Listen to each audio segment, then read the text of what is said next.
After tomorrow, you're not part of this family anymore." Those were the exact words Jessica Hayes whispered to me the night before my son's wedding. I stayed home the next day, completely broken, but by noon, the wedding had fallen apart, and the reason left everyone stunned. My name is Margaret Miller, I'm 52 years old, and I live in Chicago, Illinois.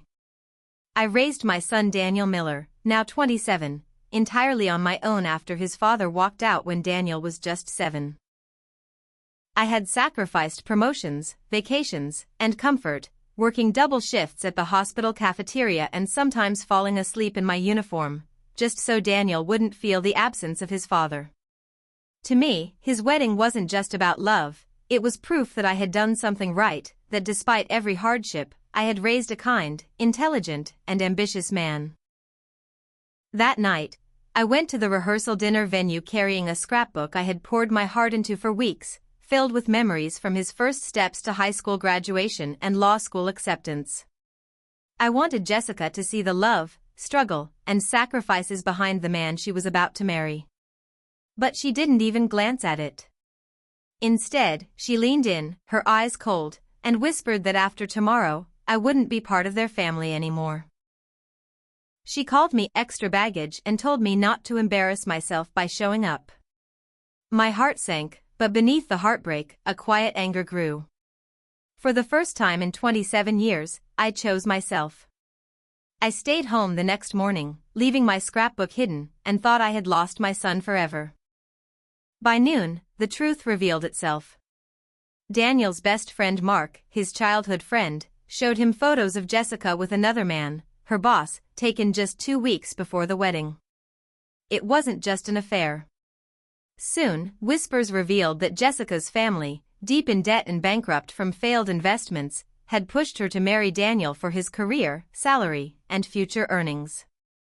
The prenup she had demanded wasn't to protect Daniel, it was to funnel most of his income into her control.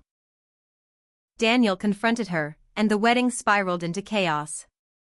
Guests whispered, gasped, and checked their phones as the ceremony unraveled. Jessica tried to blame me, claiming I had poisoned Daniel against her, but Daniel finally saw the truth, I hadn't manipulated him. Jessica had exposed herself through lies, ambition, and greed. Her carefully crafted image of the perfect fiancée collapsed completely. Even as Jessica's family tried to threaten us with lawsuits and social media campaigns, I refused to be silent. With the help of my friend Linda, a lawyer, we gathered evidence of financial fraud, predatory prenup clauses, and decades of family bankruptcies. We shared everything with a journalist who specialized in exposing scams, and within a week, the truth was public. The world finally saw what had happened.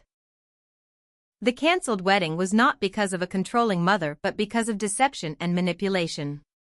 Daniel, heartbroken but strong, walked away from Jessica and her family, choosing honesty, love, and integrity over greed. That night, as we sat on our porch drinking tea, Daniel held my hand and whispered, "Mom, I don't know how you stayed so strong." She nearly broke me. I hugged him, remembering every sleepless night, every sacrifice, every tear, knowing that all that love and perseverance had shaped the man he had become. Sometimes, staying true to yourself and protecting your loved ones is more important than following expectations or pleasing others. The truth always finds its way, and integrity will always outshine deceit. If you found this story inspiring, don't forget to like, share, and subscribe for more real-life stories of resilience, family, and justice.